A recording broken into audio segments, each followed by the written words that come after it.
Shalom Bapak Ibu Saudara yang dikasihi oleh Tuhan kita Yesus Kristus. Berjumpa kembali di dalam program Mutiara hari ini, yang seperti biasa hadir membawa persoalan dan keresahan dalam hidup menjadi renungan yang kiranya membangkitkan kekuatan iman. Bagaimana kabar saudara di kesempatan kali ini? Kami selalu berharap saudara ada dalam keadaan sehat dan diberkati oleh Tuhan kita Yesus Kristus. Dan di dalam episode Mutiara hari ini kali ini, kami akan mengangkat satu judul yang menarik, yakni orang kaya sukar sekali masuk sorga. Nas firman Tuhan terambil dari Matius pasal 19 ayat 23 sampai dengan ayat yang ke-26. Demikian firman Tuhan. Yesus berkata kepada murid-muridnya, "Aku berkata kepadamu, sesungguhnya sukar sekali bagi seorang kaya untuk masuk ke dalam kerajaan sorga. Sekali lagi aku berkata kepadamu, lebih mudah seekor unta masuk melalui lubang jarum daripada seorang kaya masuk ke dalam kerajaan Allah." Ketika murid-murid mendengar itu, sangat gemparlah mereka dan berkata, "Jika demikian, siapakah yang dapat diselamatkan?" Yesus memandang mereka dan berkata, "Bagi manusia hal ini tidak mungkin, tetapi bagi Allah segala sesuatu mungkin." Amin untuk kebenaran firman Tuhan. Bapak Ibu Saudara yang dikasihi oleh Tuhan kita Yesus Kristus, tentu saudara sudah berkali-kali atau mungkin ada banyak kali mendengarkan kebenaran firman ini disampaikan di gereja, di dalam persekutuan doa. Dan adakah kebenaran firman ini menegur hati saudara? Lebih-lebih kalau ada di antara saudara yang merasa atau terbilang sebagai orang-orang kaya. Saudara pasti mungkin akan tersinggung dengan apa yang akan sebentar kita akan bahas bersama di sini. Karena Yesus memang berkata, "Aku berkata sesungguhnya sukar sekali bagi seorang kaya." Sukar sekali, saudara boleh garis bawahi.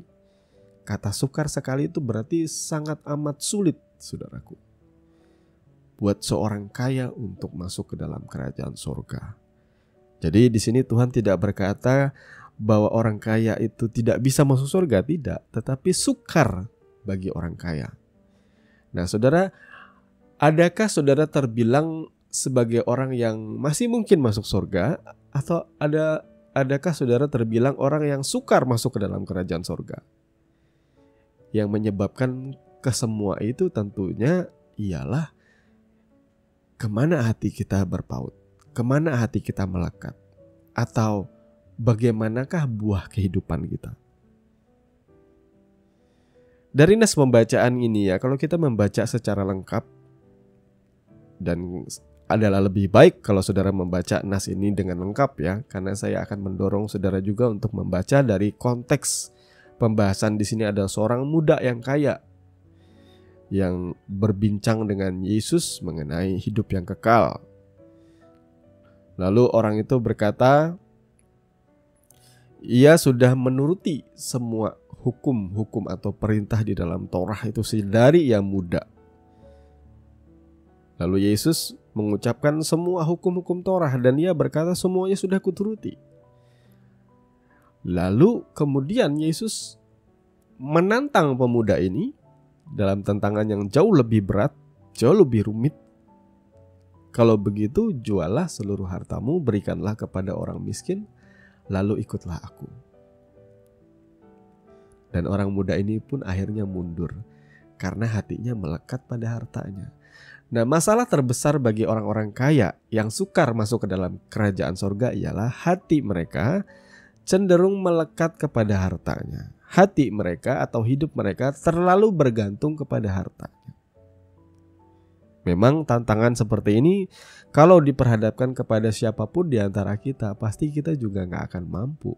Tapi inilah standar mengikuti kerajaan Tuhan itu memang berat, saudaraku. Memang keras. Karena ini Yesus sendiri mengucapkannya. Karena saya percaya pemuda ini datang dengan, mungkin dia tidak menyadari ada kesombongan di dalam hatinya. Karena dia sudah melakukan semua perintah-perintah dari masa mudanya, mungkin saja dia berpikir bahwa aku ini adalah orang besar, aku ini orang yang penting sekali. Tentunya aku akan masuk kerajaan sorga. Tetapi ketika Yesus menyampaikan satu persyaratan, orang muda ini akhirnya mundur juga. Karena ternyata dia tidak secinta itu dengan Tuhan. Ia melakukan semua perintah-perintah di dalam Torah, tetapi ketika ia ditantang untuk menjual seluruh hartanya, memberikan kepada orang miskin dan mengikuti Tuhan, semua orang pada waktu itu pengen jadi murid Yesus. Ketika ia ditantang untuk menjual semuanya dan mengikuti Yesus, dia nggak bisa, dia nggak sanggup. Dan disitulah kalau Tuhan ingin menunjukkan siapa kita, kelemahan kita, hati-hati, jangan bermegah, saudaraku ya. Saya banyak kali melihat orang di dalam pelayanannya, termasuk saya sendiri. Kadang saya merasa sombong di dalam pengenalan saya akan Tuhan, di dalam pelayanan saya. Tapi kalau seandainya Tuhan mau beberkan sedikit saja, saya pasti akan kicep, istilah anak-anak muda sekarang. Saya pasti akan mundur. Saya tahu saya gak secinta itu dengan Tuhan. Justru karena semua ini saya ada hari ini oleh karena kasih-Nya, bukan oleh karena kebaikan dan jasa saya, bukan oleh karena apapun yang saya lakukan dalam pelayanan. Enggak. Kalau semua itu dibandingkan dengan segala dosa pelanggaran saya, saya gak layak masuk kerajaan surga, saudaraku. Jadi di sini orang kaya yang dimaksud ialah orang kaya yang hatinya melekat dan bergantung kepada kekayaan. Saya mau mengajak saudara untuk melihat fenomena sekarang ini. Apakah saudara pengen jadi orang kaya? Dan seperti apakah kriteria orang kaya yang saudara inginkan? Semua orang bosan hidup miskin. Dan ada satu ungkapan yang saya tonton di acara-acara talk show ya, podcast yang lagi marak-maraknya, bahwa lebih baik kita jadi orang kaya daripada kita jadi orang miskin yang bertengkar gara-gara soal rebutan makanan di dalam rumah, gara-gara soal beras, gara-gara kurang uang. Tapi kalau saya terus terang, saya lebih memilih, lebih baik saya miskin dan hidupnya terhormat daripada jadi orang kaya yang menggunakan privilege-nya dan menindas orang lain. Orang kaya seperti apa yang saudara inginkan saat ini? Ada begitu banyak sultan di televisi, saudara-saudara. Ada begitu banyak sultan, para artis-artis yang melabeli dirinya Sultan A, Sultan B. Apakah saudara mau jadi seperti mereka? Apakah saudara mau jadi bapak podcast Indonesia yang hari ini makin hari makin kaya, makin terlihat angkuh? Apakah saudara pengen jadi seperti itu?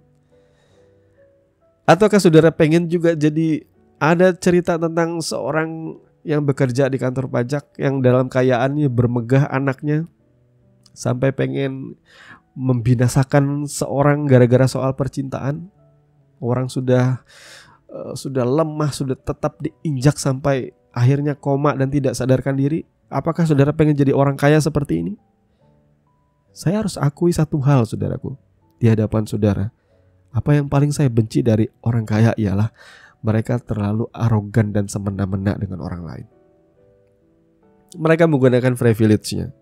Pernah satu kali kita antri untuk vaksin, tiba-tiba ada banyak rombongan orang kaya datang dan beberapa di antara mereka ialah anggota dewan. Saya harus terus terang berbicara di sini. Dan mereka tidak melalui antrian, mereka langsung maju ke depan ke tempat di mana orang semua mendapatkan vaksin.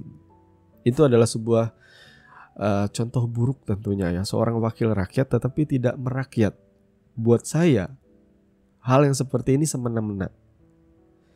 Apalagi aroganistik di jalan.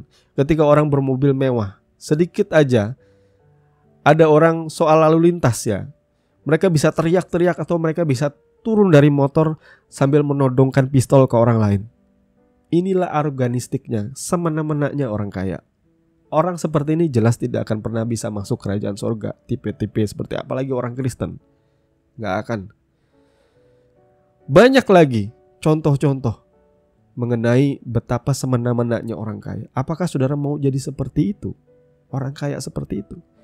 Saya lebih baik ribut soal kurang uang dalam rumah tangga, tetapi itu bisa kita bahas dengan baik-baik, daripada menjadi orang kaya yang semena-mena. Lebih baik menjadi orang miskin yang terhormat, kata firman Tuhan di dalam Amsal ya. Jadi saudaraku yang dikasihi oleh Tuhan, Saya pribadi adalah orang yang besar dalam dunia pelayanan, dan saya tahu dalam pelayanan itu kekurangan segala hal, kekurangan support dan lain sebagainya. Saya tahu ketika pagi saya makan biskuit, malam saya makan mie instan, siang saya berharap belas kasihan dari jemaat. Saya tahu hal itu. Bahkan ketika jemaat tidak memberikan makan siang, saya harus kembali makan biskuit atau mie instan. Dan saya harus lakukan itu sepanjang minggu, sepanjang bulan. Saya tahu apa itu kekurangan. Sehingga buat saya, di dalam mengikuti Tuhan, di dalam bekerja, saya mesti bekerja dengan jujur, dengan giat. Dan Tuhan memberkati kehidupan kami. Kami belajar untuk berpuas diri dengan apa yang kami nikmati hari ini. Apakah saya pengen kaya? Saya pengen. Bukan menjadi orang kaya semena-mena, tetapi saya pengen bisa memiliki hal yang saya inginkan. Dan semua itu butuh uang tentunya. Tetapi kami pun tidak pengen dengan jalan pintas untuk mendapatkan itu semua. Segala sesuatu biarlah indah pada waktunya. Biarlah ketika kita Tuhan menjadikan kita orang kaya, orang yang diberkati, semuanya itu berjalan lurus dengan Tuhan membentuk karakter kita. Sehingga kita tetap menjadi pribadi yang rendah hati, lemah lembut, tidak menggunakan privilege kita. Kita ingat kita dulunya juga miskin, saudara ya. Sehingga kita juga tidak akan semena-mena memperlakukan orang lain. Oleh sebab itu Bapak Ibu Saudara yang dikasihi oleh Tuhan, khususnya bagi saudara yang merasa dirinya adalah orang kaya, saudara mungkin sultan, saudara mungkin adalah orang yang patut dipanggil sebagai raja dan dipuja-puji banyak orang, banyak teman-teman, dijilat sana sini oleh bawahan.